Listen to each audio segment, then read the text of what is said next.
Kisah kali ini datang dari salah satu jalur yang paling terkenal dan mungkin paling angker di Sumatera. Lewat penuturan ini, saya akan ajak Anda untuk merasakan langsung ketegangan di setiap detiknya. Yuk, kita mulai perjalanan menembus kegelapan Bukit Barisan. Coba bayangin, seorang supir travel veteran bernama Bang Jeffrey yang udah 15 tahun melintasi jalur Sumatera. Ketakutan terbesarnya itu bukan begal tak perampok loh, bukan.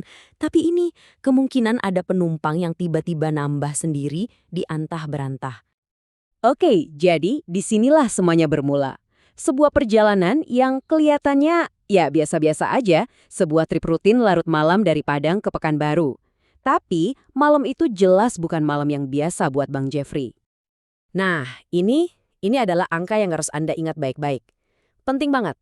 Di awal perjalanan, ada 5 orang penumpang di dalam mobil. Pas, nggak kurang, nggak lebih. 5. Oke, kita intip formasinya di dalam mobil ya. Satu bapak-bapak duduk di depan, samping Bang Jeffrey. Terus, 2 ibu-ibu di baris tengah. Dan di paling belakang, ada 2 orang mahasiswa. Jadi mobilnya penuh dan posisi semua orang jelas.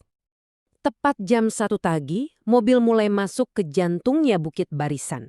Kebayangkan suasananya, pohon-pohon raksasa di kiri kanan seolah bikin terowongan gelap, kabut mulai turun, dan sinyal handphone lenyap total. Di dalam mobil sendiri sunyi senyap, semua penumpang udah tidur. Cuma Bang Jeffrey yang melek, ditemani alunan musik Minang pelan. Dan di tengah keheningan inilah, di sebuah tikungan tajam, ketenangan itu tiba-tiba buyar. Sesuatu yang sangat aneh dan berat terjadi. Tiba-tiba, geruk! Keras banget, mobil itu rasanya kayak amblas ke bawah. Persis kayak ada beban ratusan kilo yang dijatuhin gitu aja ke bagian belakang. Guncangannya nyata banget. Wajar dong, pikiran pertama Bang Jeffrey ya. Paling ban masuk lubang. Logis kan? Dia supir berpengalaman, jadi dia nggak langsung panik. Dia coba cari penjelasan yang paling masuk akal dulu. Tapi penjelasan logis tadi cepet banget gugur. Keanehan mulai muncul satu persatu.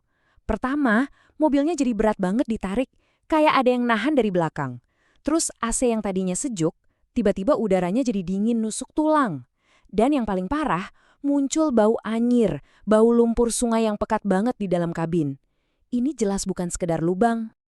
Perasaan Bang Jeffrey udah nggak enak banget. Akhirnya, dengan jantung yang rasanya mau copot, dia lakuin hal yang paling dia takutin. Dia ngelilik kaca spion tengah buat ngecek penumpang. Dan apa yang dia lihat di sana mengubah segalanya. Oke, ini dia puncaknya. Coba kita hitung bareng-bareng lewat mata Bang Jeffrey ya. Baris tengah, 1, 2. Aman, lagi tidur. Baris belakang, 3, 4. Tunggu dulu. Tunggu, seharusnya kan cuma ada 2 mahasiswa di belakang. Tapi matanya nggak salah lihat. Di pojok paling belakang ada kepala ke-6. Dan hal pertama yang dia sadari di tengah remang-remang lampu kabin. Sosok itu basah kuyup. Seluruh badannya basah, air menetes dari rambut dan pakaiannya. Ini yang bikin gak masuk akal sama sekali. Di luar mobil, malamnya cerah, gak ada hujan, bahkan gerimis pun gak. Tapi di dalam mobil ada satu penumpang yang basah kuyup, seolah-olah baru diangkat dari dasar sungai. Gimana coba logikanya?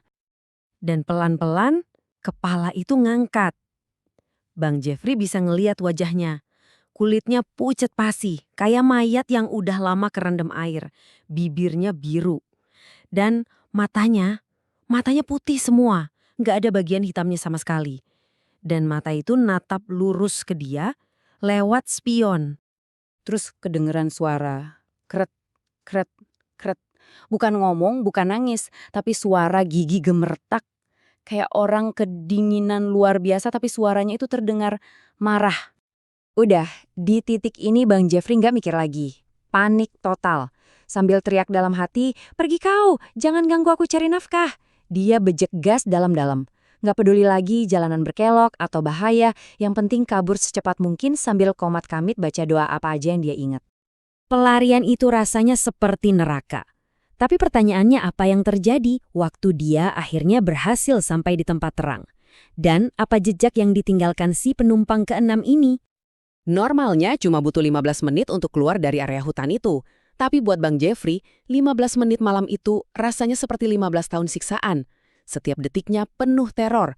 tahu ada sesuatu yang masih duduk diam di jok belakang. Dan begitu mobilnya masuk ke area parkir rumah makan yang terang benderang, plong! Semuanya hilang seketika. Beban berat di mobil nyap, hawa dingin yang nusuk itu langsung normal, bau anyir juga sirna tanpa jejak. Seolah-olah dia nggak tahan dengan cahaya. Nah, para penumpang kan mulai pada bangun tuh keganggu mobil berhenti. Tiba-tiba salah satu mahasiswa yang di belakang nyeletuk. Lah, Bang, kok jok saya basah banget sih? AC-nya bocor ya? Dan pertanyaan polos itu justru jadi bukti fisik yang paling mengerikan. Jadi, inilah jejaknya. Bukti fisik yang nggak bisa dibantah. Jok yang basah kuyup di pojok belakang mobil di malam yang kering kerontang. Ini membuktikan apa yang dialami Bang Jeffrey bukanlah halusinasi. Si penumpang keenam itu nyata dan dia meninggalkan bekasnya. Cerita ini pada akhirnya meninggalkan satu pertanyaan yang cukup bikin merinding untuk kita semua. Mungkin sebelum Anda memulai perjalanan di malam hari, ada baiknya cek jok belakang dulu ya. Siapa tahu ada yang basah padahal nggak lagi hujan.